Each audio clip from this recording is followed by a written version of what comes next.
The morning sun on Kepler, 442b cast long shadows across the mining colony as Emma helped her father Marcus check the water purifiers.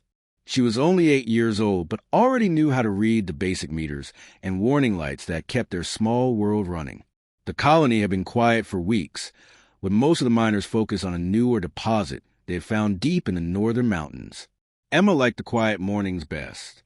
Her father would hum old Earth songs while they worked, and she would pretend she was a real engineer just like him. The other families in the colony always said she was too smart for her age, always asking questions about how things worked and why the machines made certain sounds. "Dad, why do the Vorhack ships look so scary?" Emma asked as they walked between the processing units. She had seen the large, dark vessels that sometimes came to trade with the colony. They looked like giant insects made of metal, with too many sharp edges and glowing red lights. Marcus paused and looked down at his daughter. "Well, sweetheart, different species build things differently. The Vorhack come from a world where everything is about being strong and looking tough. They probably think our ships look too soft and round." Emma nodded but still felt uncomfortable whenever she saw those ships. Something about them made her want to hide, even though her father always said the Vorhack were just business partners who helped transport there or to other worlds. The morning routine was interrupted by a loud alarm that echoed across the entire colony. Emma had never heard this particular sound before, but she could see the fear in her father's eyes immediately. He grabbed her hand and started running toward their living quarters. "What's happening, Dad?" Emma asked as they ran, but Marcus was too focused on reaching their emergency communication device to answer. All around them, other colonists were running and shouting. Some were heading for the escape pods, while others were trying to reach the defense bunkers that had been built into mountainside. When they reached their small home, Marcus quickly activated the colony's emergency broadcast system. The voice that came through was strained and panicked. "All colonists, this is not a drill. We are under attack by unknown vessels. Proceed immediately to designated safe zones. This is not a drill." Marcus grabbed a small backpack that had been prepared for emergencies and pulled Emma toward the door, but before they could leave, the ground shook violently. Through their window, they could see massive ships descending from the sky. Emma recognized them immediately. They were Vorhack vessels, but these were much larger than the trading ships she had seen before. "Why are they shooting at us, Dad?" Emma whispered as explosions lit up the sky around them. Her father didn't answer, because he didn't know what to say. The Vorhack had been trading partners for over 2 years, and there had never been any sign of hostility. They made it halfway to the nearest bunker when the attack reached their section of the colony. A beam of energy struck the building next to them, and the explosion threw both Emma and Marcus to the ground. When Emma opened her eyes, her father was lying still beside her, blood running from a cut on his forehead. "Dad, wake up!" she cried, shaking him gently. Marcus stirred and tried to sit up, but when he moved, he cried out in pain. His leg was twisted at a wrong angle, clearly broken. "Emma, listen to me," he said through gritted teeth. "You need to get to the maintenance tunnels. Remember the game we used to play? Hide and seek in the old pipes? Go there and stay hidden until help comes." Emma didn't want to leave her father, but she could hear heavy footsteps and strange voices getting closer. Marcus pushed the emergency backpack into her hands and pointed toward a small opening in the nearby wall that led to the colony's underground maintenance system. "I'll be right behind you, sweetheart. Just go and wait for me in the big pipe junction where we used to eat lunch. Can you remember how to get there?" Emma nodded, tears streaming down her face, and crawled to the opening just as the first Vorhack soldiers appeared around the corner. She heard her father try to stand up to distract them, but his broken leg made him fall again. The last thing she heard before she got too far into the tunnels was her father shouting something about mining rights and trade agreements. The maintenance tunnels were dark and filled with the sound of rushing water and humming machinery. Emma had played in these tunnels many times with her father, but now they felt different. Every shadow seemed to hide a monster, and every sound made her jump with fear. She found her way to the big junction where she and her father used to sit and share sandwiches when he was working on the water systems. It was a large circular room with pipes going in 6 different directions. Emma curled up in the corner behind a large pump and tried to make herself as small as possible. From somewhere above, She could hear the sound of the attack continuing. There were more explosions, and she could hear people screaming.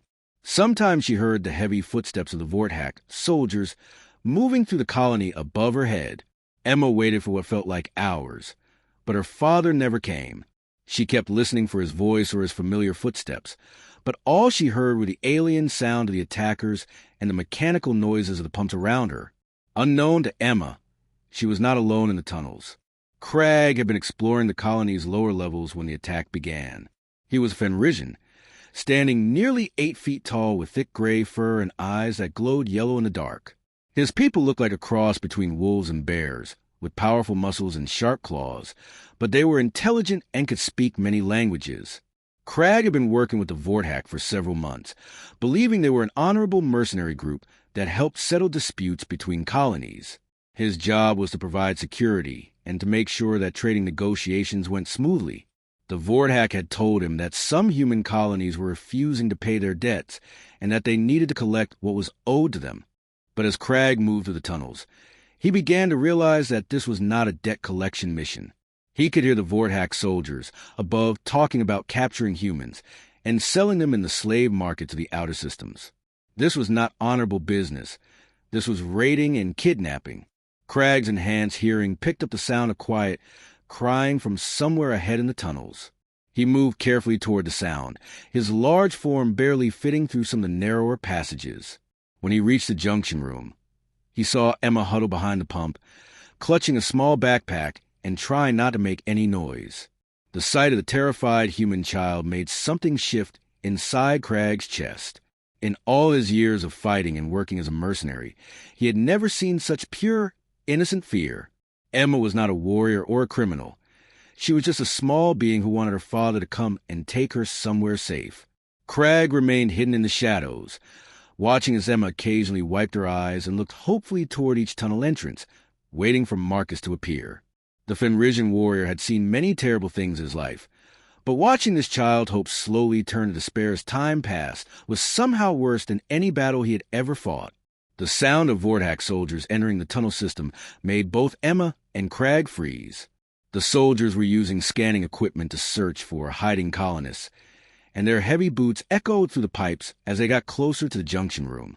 Emma pressed herself further into the corner, but there was nowhere to hide from the advanced sensors the soldiers were carrying. When they entered the room, their red scanning lights immediately found her. Found another one. One of the soldiers called out in the harsh Vorthak language. Young human female. She'll bring a good price in the markets. Emma tried to run, but the soldiers were too fast. They grabbed her arms and lifted her off the ground as she screamed for her father. "Dad, help me! Dad, where are you?" The soldiers laughed at her cries and spoke to each other about how human children were especially valuable because they could be trained easily. One of them mentioned that her father had been found and would be processed separately, but Emma was too frightened to understand what that meant. As they carried her toward the tunnel exit, Emma's screams echoed to the underground passages. She begged them to let her go, promised that her father would give them anything they wanted, and pleaded to know where they were taking her. But the soldiers ignored her completely, treating her like cargo instead of a living being. Crag watched in the shadows as they dragged the crying child away. Something ancient and powerful was stirring in his blood, something his people called the blood singing. It was a state that Fenrisian warriors entered when they witnessed great injustice, particularly when innocents were harmed by those who should protect them. The last sound Crag heard was Emma's voice, growing fainter as the soldiers carried her up toward the surface, still calling for a father who would never come. In that moment, as he listened to a child's world being destroyed by cruelty and greed, Crag felt something fundamental change inside him. The blood singing had begun, and there would be no stopping what came next. Crag remained motionless in the dark tunnel for exactly 15 minutes after Emma's screams faded away. His yellow eyes stared at the spot where the Vorthak soldiers had dragged her from her hiding place, and his massive hands slowly clenched into fists that could crush steel. The blood singing was something that happened to very few Fenrisians in each generation. It was an ancient response that their warrior ancestors had developed over thousands of years, triggered only when they witnessed complete destruction of innocence by pure evil. Most modern Fenrisians had never experienced it, and many believed it was just an old legend from their primitive past. But as Crag felt his heart rate increase and his vision sharpen to an impossible degree, he knew that the legends were true. His already impressive 8-foot frame began to grow larger as his muscles expanded and his bones lengthened. His claws, normally kept retracted like a cat's, extended to their full 6-inch length and became harder than diamond. His fur darkened from gray to deep black, and his yellow eyes began to glow with an inner fire. The transformation was not just physical. His mind became focused like a laser, processing information at incredible speed and making connections he had never been able to make before. Every conversation he had ever had with the Vorthak, every small detail he had observed about their operations, suddenly fit together into a clear picture of their true activities. They were not mercenaries or debt collectors. They were slavers, and they had been using him as muscle to help them raid innocent colonies across multiple star systems. The realization filled Crag with a rage so pure and focused that it felt like molten metal flowing through his veins. His enhanced hearing could now pick up conversations happening throughout the colony above him. The Vorthak soldiers were loading their captured humans onto transport ships, discussing which ones would sell for the highest prices and which ones needed to be broken before they could be safely transported. Crag heard them mention Emma specifically. "The small female will need special handling," one soldier said. "Human children that age can still cause problems if they are not processed correctly. Take her to the preparation facility first." The preparation facility. Crag had heard that term before, but had never asked what it meant. Now, with his mind operating at its enhanced level, he understood perfectly. It was a place where they broke the spirits of their captives, using psychological torture and conditioning to turn them into compliant slaves who would never try to escape or fight back. The thought of Emma, who had been brave enough to hide in the dark tunnels and wait for her father, being subjected to that kind of treatment triggered the final stage of Crag's transformation. His body reached its full enhanced size, nearly 10 feet tall, and weighing over 800 pounds of pure muscle. His claws could now cut through starship armor, and his strength was sufficient to tear apart a combat robot with his bare hands. But the most important change was in his mind. The blood singing had awakened something that had been sleeping in his genetic memory for generations. The tactical knowledge and fighting instincts of his warrior ancestors who had once been the most feared fighters in the galaxy. Crag moved through the tunnel system with impossible silence for something his size.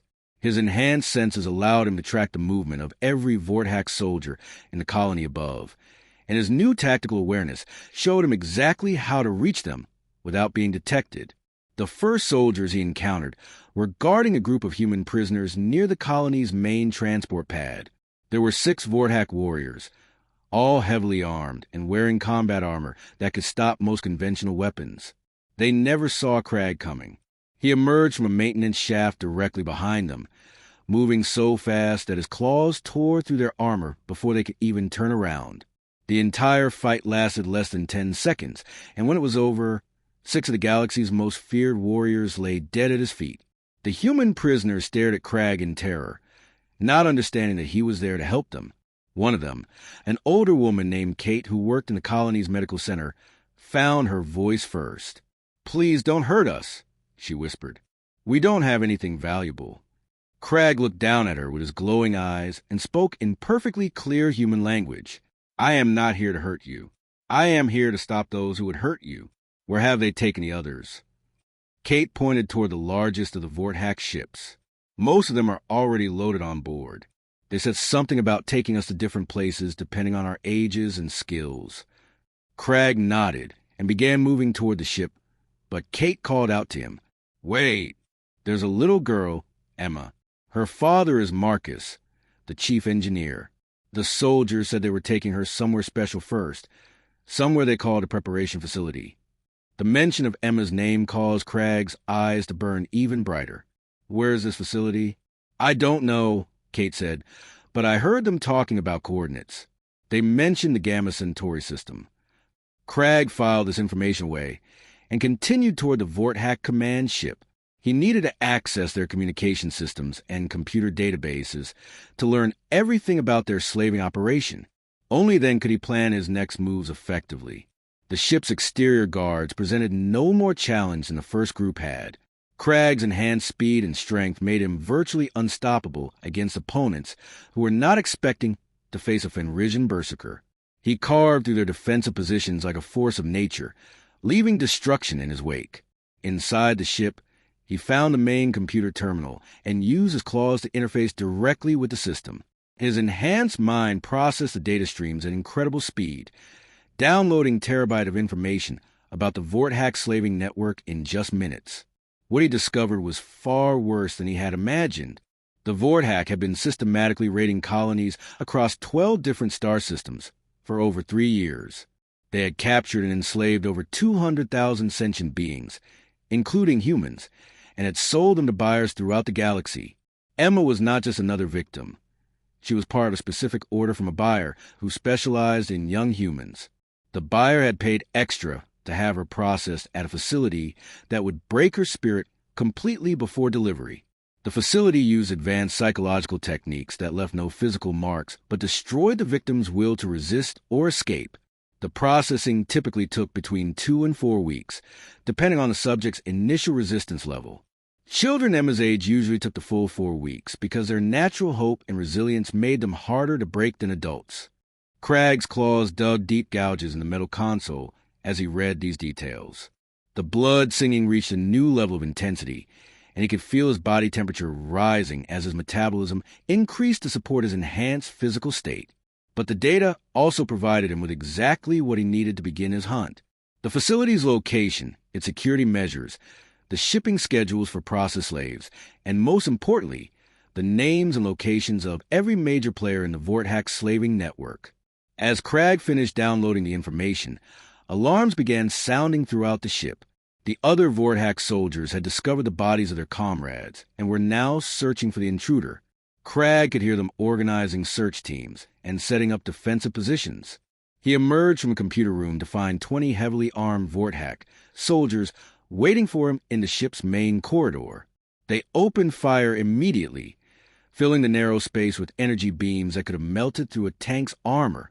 But Craig was no longer just a hired mercenary. He was a Fenrisian berserker in the grip of the blood singing, and energy weapons that would have killed him before now barely slowed him down. His enhanced physiology could absorb and dissipate energy at an incredible rate, and his speed allowed him to dodge most of the incoming fire.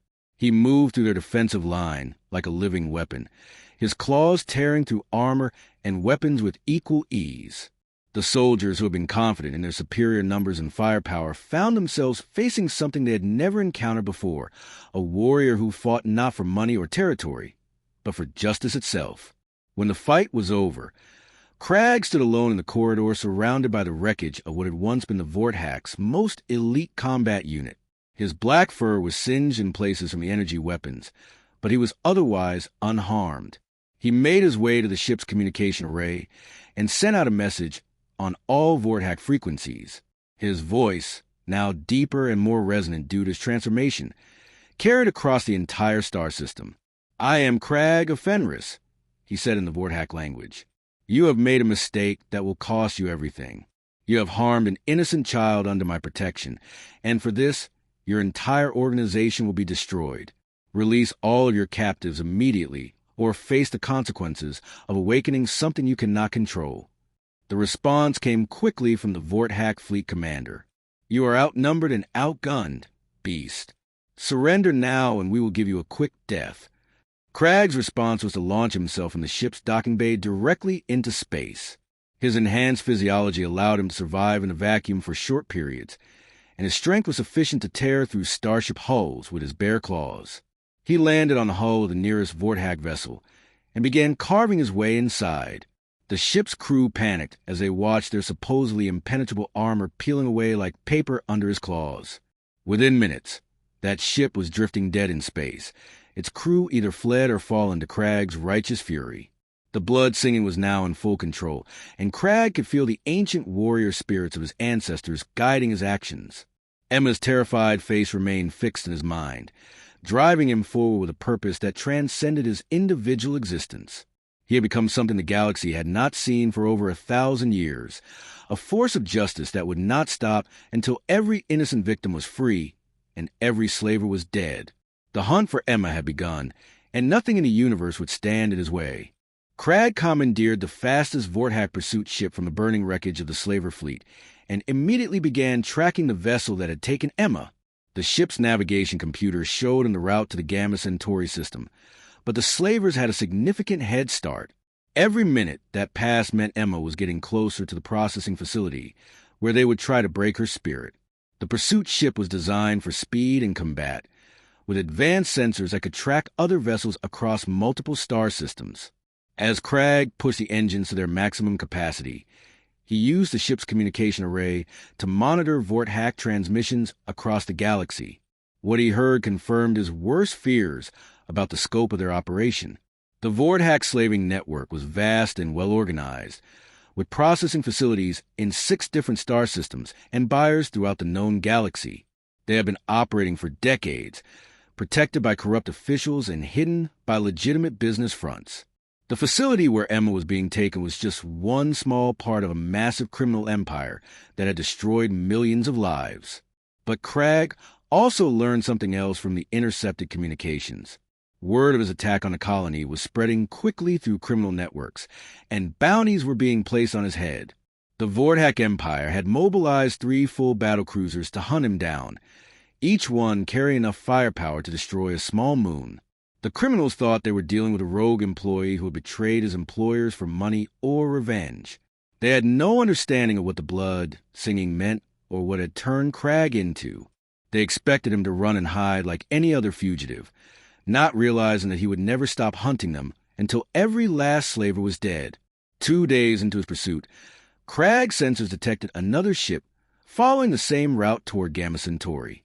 When he intercepted it, he discovered that it contained a single passenger, an aquatic being from the Hydro system named Vel. Her ship was small and fast, but it was also heavily modified with experimental technology that Crag had never seen before. Vel was unlike any alien Crag had encountered. Her people lived in the deep oceans of their homeworld and rarely interacted with other species, but she had been searching the galaxy for over 8 months. When Crag brought her aboard his ship, she explained her story in the musical language that all Hydros used when they were emotional. "My daughter Kira was taken by the Vorthack from our research station in the Outer Rim," she said, her large black eyes reflecting the ship's lights like mirrors. "She was studying stellar formation for her advanced degree when their raiders attacked. I have been following their ships ever since. But I am not a warrior like you. I am an engineer." Crag studied the modifications Vel had made to her ship and realized that she was not just an engineer. She was a genius. Her people's natural understanding of fluid dynamics and energy flow had allowed her to create propulsion systems and defensive shields that were far more advanced than anything the Vorthack possessed. "Your daughter?" Crag asked. "Do you know where they took her?" Vel's skin changed color from blue to a darker purple, which Crag recognized as a sign of deep sadness among her people.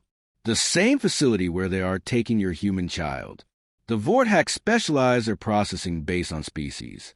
Hydros and humans require similar techniques because both our peoples have strong family bonds and natural resistance to mental conditioning." The knowledge that Emma and Kira were probably in the same facility gave Crag hope, but it also filled him with greater urgency. If the Vorthack were processing multiple species at the same location, it meant the facility was larger and more heavily defended than he had originally thought. Vel spent the next several hours upgrading Crag's ship with her advanced technology. She installed new engines that could push the vessel far beyond its original speed limits, defensive shields that could absorb energy weapons' fire and redirect it back at attackers, and sensors so sensitive they could detect individual life signs from orbit. As they worked together, Vel explained more about what she had learned during her months of investigation. "The Vorthack are not just selling slaves for labor," she said while installing a new weapon system. "They are supplying workers for something called the Nexus Project. I have heard fragments of conversations about it, but no one will speak of it directly. Whatever they are building requires massive amounts of manual labor and complete secrecy." 3 days later, their upgraded ship intercepted another vessel that was also heading toward Gamma Centauri. This time, it was a human military transport that had been heavily damaged in a recent battle. When Crag and Vel brought the pilot aboard, They found a grizzled human soldier named Otto who had been hunting the Vorthak for his own reasons. Otto was a former Special Forces operator who had lost his entire unit to a Vorthak slaver raid 6 months earlier. Unlike Crag and Vel, he was not searching for a family member. He was conducting a one-man war against the entire slaving network. His ship was loaded with military-grade weapons and intelligence data he had gathered from dozens of raids on Vorthak facilities. "I've been hitting their smaller operations for months," Otto explained as he shared his tactical data with them.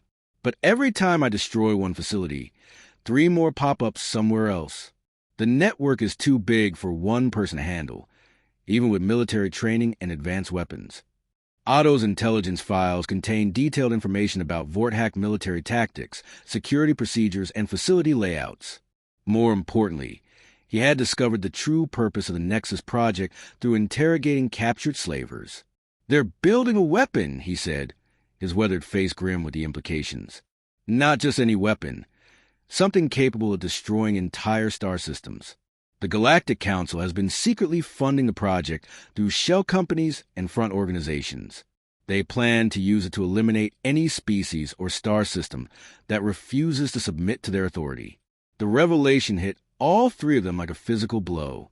The Galactic Council was supposed to maintain peace and protect the rights of all sentient species, but instead they were planning genocide on an unimaginable scale. The hundreds of thousands of slaves being worked to death in secret facilities were building the very weapon that would be used to enslave the entire galaxy. Crag felt the blood singing intensify as he processed this information. What had started as a rescue mission to save one innocent child had become something much larger, a fight for freedom of every living being in known space. The processing facility where they took Emma and Kira, Crag asked Otto, "What can you tell me about its defenses?" Otto pulled up detailed schematics on his portable computer. "It's built into an asteroid in the Gamma Centauri system, completely hidden from normal sensors.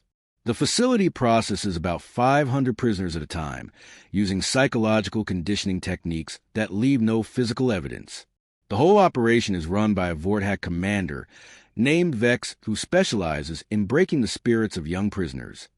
The mention of Emma being subjected to psychological torture caused Crag's claws to extend involuntarily, leaving deep scratches in the metal table where he was leaning.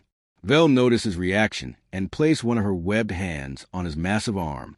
"Your transformation is remarkable," she said in her musical voice. "My people have legends about warriors who become more than themselves when innocence is threatened. We call it the deep current, a force that flows through all life and awakens when the balance between good and evil is threatened." Otto studied Crag with professional interest. "I've never seen anything like what you did to those Vorthak ships. Military enhancement drugs and cybernetic implants can make a soldier stronger and faster, but what you become is something entirely different. You're not just enhanced. You're transformed into something that exists specifically to fight injustice." As their ship approached the Gamma Centauri system, all 3 of them knew they were facing impossible odds. The facility was heavily defended. The Vorthak had superior numbers and firepower, and even if they succeeded in rescuing the prisoners, they would still face the larger threat of the Nexus project. But they also knew they had no choice. Emma, Kira, and hundreds of other innocent beings were suffering while they spoke, and every day they delayed meant more victims would be broken beyond repair. The blood singing that drove Crag forward had awakened something similar in both Vel and Otto, a determination to fight against overwhelming evil regardless of the personal cost. Their ship's sensors detected the hidden facility exactly where Otto's intelligence had indicated it would be. From the outside, it looked like a normal mining asteroid, but the advanced sensors that Vel had installed revealed the true scope of the operation hidden within. Over 1,000 life signs were detected inside the facility, with most of them showing the stress patterns associated with extreme psychological trauma. Among those life signs, Crag's enhanced senses somehow identified 2 that felt familiar: Emma and Kira.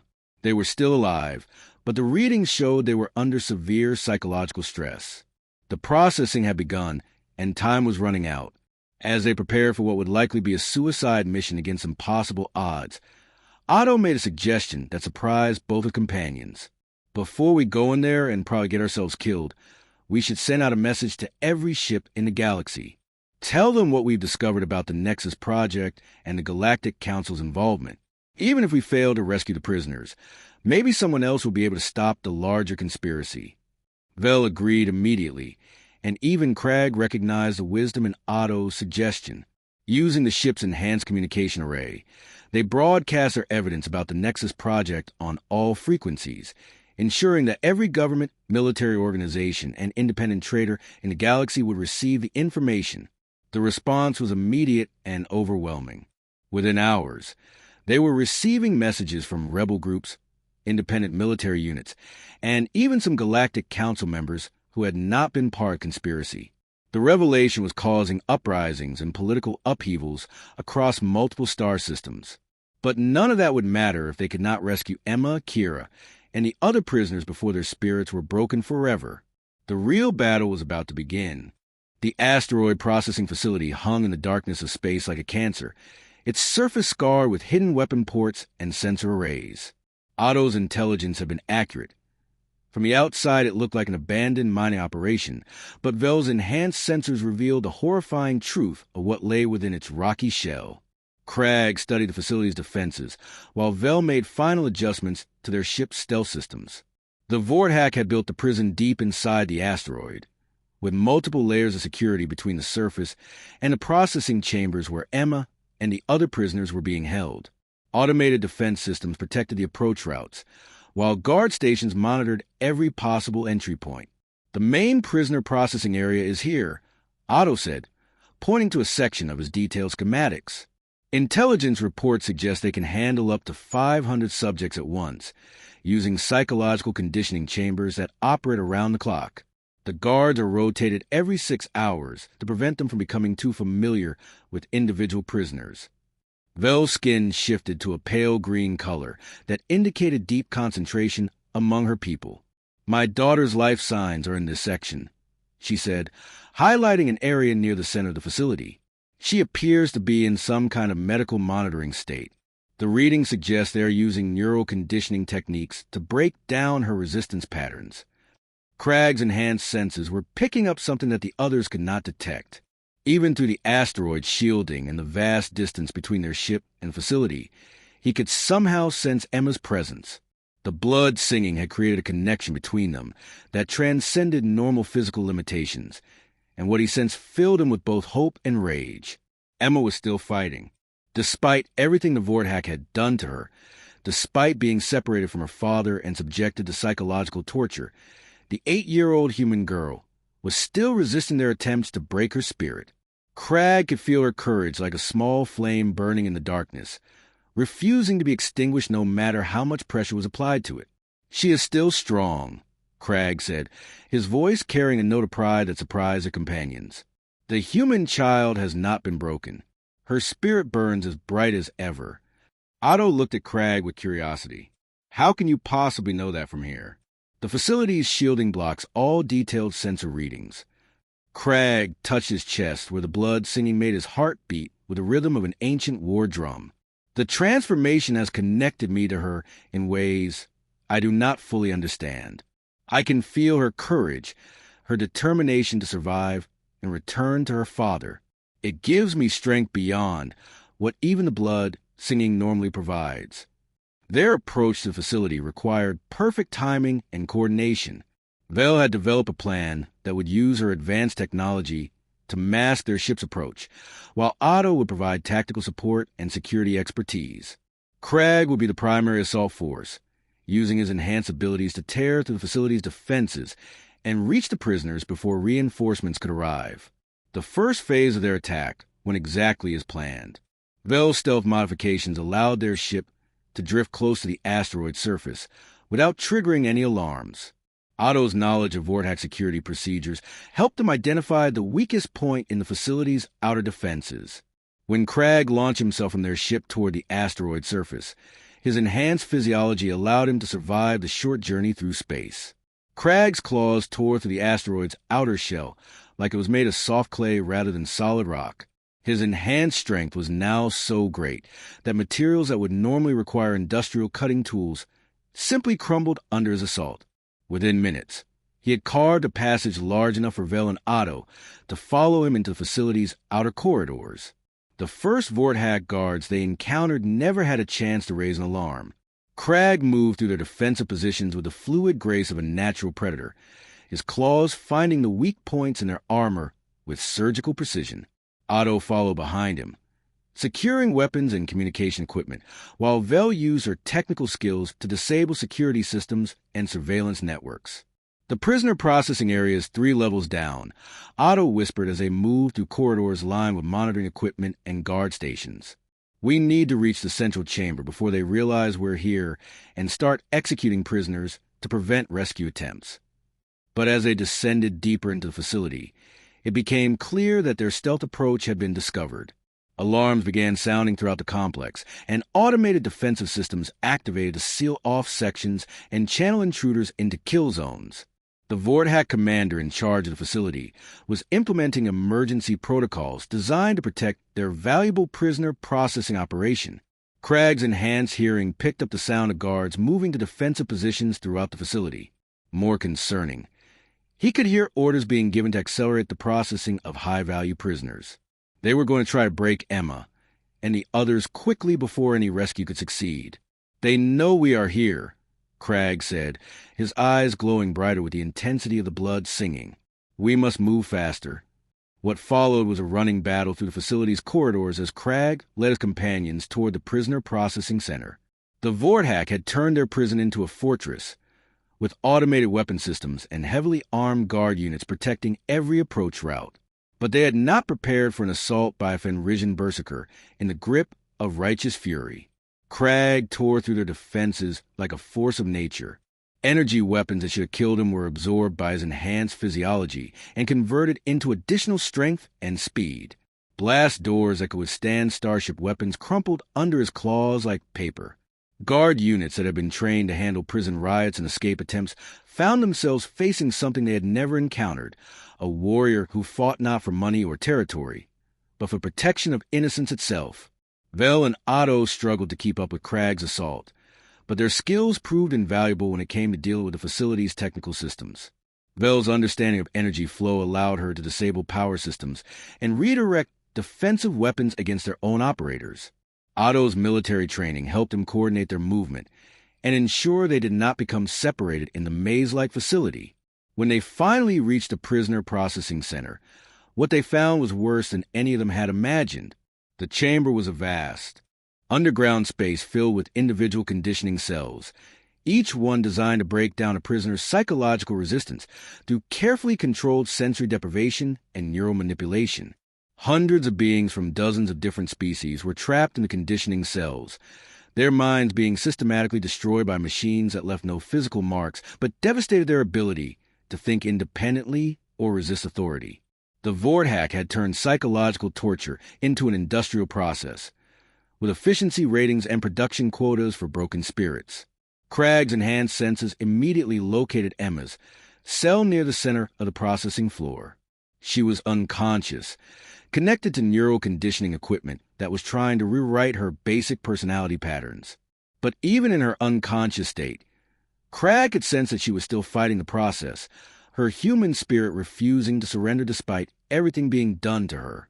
The sight of Emma trapped in the conditioning equipment triggered the final phase of Crag's transformation. His already massive frame grew even larger as the blood singing reached its ultimate intensity. His claws became weapons capable of cutting through any material, and his strength increased to levels that defied normal physics. He had become something that existed purely to protect innocence and destroy those who would harm it. The battle that followed was brief but devastating. Crag moved to the processing center like an unstoppable force, destroying conditioning equipment and tearing apart the Vorthak guards who tried to stop him. Vel and Otto worked frantically to free prisoners from their cells, using Vel's technical skills to safely disconnect the neural conditioning equipment without causing permanent damage. When Crag finally reached Emma's cell, he found her still unconscious but alive. The conditioning equipment had not been able to break through her fundamental human stubbornness and courage. As he carefully disconnected the neural interfaces, her eyes opened and looked up at him. For a moment, Emma stared at the terrifying alien warrior looming over her. His black fur was singed from energy weapons. His glowing eyes burned with an inner fire, and his massive claws were still extended from the recent battle. But instead of fear, Emma's face showed only relief and gratitude.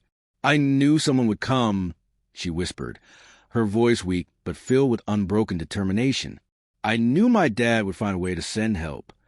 Those words hit Crag harder than any weapon ever could. This child had endured psychological torture that would have broken most adults, but she had never lost faith that someone would rescue her. Her courage and trust in the basic goodness of others had sustained her through an ordeal that should have destroyed her spirit completely. As Crag gently lifted Emma from the conditioning cell, Vel appeared beside them carrying her own daughter Kira. The young Hydros was conscious but traumatized, her normally bright blue skin pale and mottled from the stress of neural conditioning. Mother and daughter spoke to each other in the musical language of their people, tears flowing freely as they were reunited. Otto had managed to free over 200 prisoners from their cells, but many of them were in serious condition from prolonged psychological conditioning. Some had been completely broken and would require months of rehabilitation to recover their normal mental functions. Others, like Emma and Kira, had somehow maintained their core personalities despite everything done to them. But even as they celebrated the success of their rescue mission, Otto's intelligence training was processing information that filled him with dread. The facility's communication logs showed that the Nexus project was nearly complete, with the final construction phase scheduled to begin within days. Even more troubling, the Galactic Council had accelerated their timeline in response to the information leak about their involvement in the conspiracy. "We saved these prisoners," Otto said grimly as they prepared to evacuate the facility, "but we may have triggered something much worse. The Council knows their secret is out, and they're moving to activate the Nexus before anyone can stop them." Emma, despite her ordeal, provided the most crucial piece of information they needed. During her time in conditioning cell, she had overheard conversations between guards about the main Nexus facility location and its defensive capabilities. Her innocent observations, delivered in the simple language of a child, gave them exactly what they needed to plan their next move.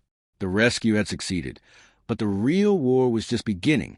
The rescued prisoners filled 3 ships as Crag's small fleet escaped from the destroyed processing facility, but their celebration was cut short when Emma shared what she had overheard during her captivity. The Nexus project was not just a weapon. It was a massive construction in the hidden depths of the Andromeda Drift, a region of space where gravitational anomalies made normal travel impossible. Emma's innocent observations about guard conversations provided crucial details that even Otto's military intelligence had missed. "They kept talking about the big machine that could make stars go dark," she said, while Vel treated her minor injuries. One guard said it was almost ready, and that soon the Council would not need to pretend to be nice to anyone anymore. Crag felt the blood singing pulse through his veins as he processed this information. The Galactic Council planned to use the Nexus to eliminate entire civilizations that refused to submit to their authority. Every species in the galaxy would either bow down or be destroyed, and the hundreds of thousands of slaves had built the very weapon that would enslave everyone. But Emma's information also revealed something the Council had not expected. Their rushed timeline meant the Nexus was not fully tested, and its control systems were still vulnerable to sabotage. More importantly, the facility relied on the forced labor of prisoners to operate its most critical systems. If those prisoners could be freed and turned against their captors, the Nexus could be destroyed from within. Vel was monitoring galactic communications while treating the rescued prisoners, and what she heard confirmed their worst fears. The information they had broadcast about the conspiracy was causing uprisings across multiple star systems, but the Council was responding with brutal force. Entire planets were being blockaded, and any government that tried to resist was being labeled as terrorist organizations. "The revolution has begun," Vel said, her skin shifting to the deep purple that indicated both sadness and determination among her people. "But the Council is moving faster than anyone expected. They plan to activate the Nexus in less than 72 hours. Otto was studying tactical displays that showed the true scope of what they were facing. "Even with the uprisings, we do not have enough ships or firepower to assault the Nexus directly. The facility is protected by 3 battle fleets and defensive systems that could destroy anything short of a full military invasion. But as Otto spoke, their communication array began receiving messages from across the galaxy. The information about the Nexus project had done more than just trigger uprisings. It had awakened something that the Council had forgotten existed.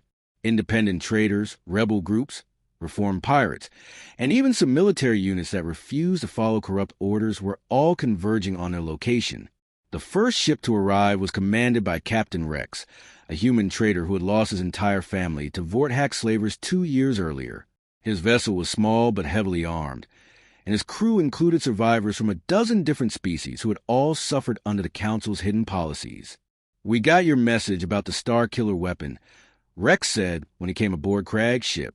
"My crew and I have been fighting these bastards for years, but we never knew how big conspiracy really was. If you're planning to hit the Nexus, we want in." More ships arrived every hour, each one bringing fighters who had their own reasons to oppose the Council's tyranny. There were Fenrisian warriors who recognized Crag as a berserker and pledged their claws to his cause. Hydro's engineers brought technical expertise that rivaled Vel's abilities. Human military units that had gone rogue rather than participate in conspiracy provided heavy weapons and tactical knowledge. Within 24 hours, Crag found himself commanding a fleet of over 300 ships. It was not a professional military force. It was a collection of rebels, pirates, traders, and survivors who had nothing left to lose and everything to fight for. But as Emma watched the fleet grow from the observation deck of their command ship, she made an observation that surprised all the adults. "They are not here just to fight the bad guys," she said with a simple wisdom that only children possess. "They are here because they believe in you, Crag. You showed them that someone was willing to fight for what is right, no matter how scary it gets." Emma's words made Crag realize that the blood singing had evolved beyond its original purpose. It was no longer just driving him to protect one innocent child. It had become a force that inspired others to stand up against overwhelming evil. The ancient Fenrisian legend spoke of berserkers who could awaken the warrior spirit in entire civilizations, and that seemed to be exactly what was happening. The assault on the Nexus began with a coordinated attack on the outer defensive perimeters. Rex's fighters engaged the patrol fleets, while Vel's engineering teams used their advanced technology to disrupt the facility's sensor networks. The battle was chaotic and desperate, with smaller rebel ships darting between massive Council battlecruisers like insects attacking giants. But the real breakthrough came when Otto's intelligence networks provided them with detailed schematics of the Nexus itself. The facility was indeed massive, an artificial construct the size of a small moon, powered by the forced labor of over 500,000 enslaved beings from hundreds of different species. The weapons core was protected by multiple layers of defensive systems, but the slave quarters were vulnerable to infiltration. Crag led a boarding party directly into the heart of the Nexus, using his enhanced abilities to tear through security barriers, while Vel and Otto coordinated the technical aspects of their assault. What they found inside the facility was worse than anything they had imagined. Endless chambers filled with prisoners working under conditions that killed dozens every day. The slaves were not just building the Nexus. They were being used as living components in its control systems. Their neural patterns were being harvested to power the weapon's targeting computers, and their life force was being drained to fuel its massive energy requirements. The Council had not just created a star-killing weapon. They had built it using the souls of their victims. The sight of such systematic cruelty pushed Crag's transformation to levels that should not have been possible. His massive frame grew even larger as the blood singing reached a crescendo that seemed to shake the very foundations of reality. He was no longer just a Fenrisian berserker.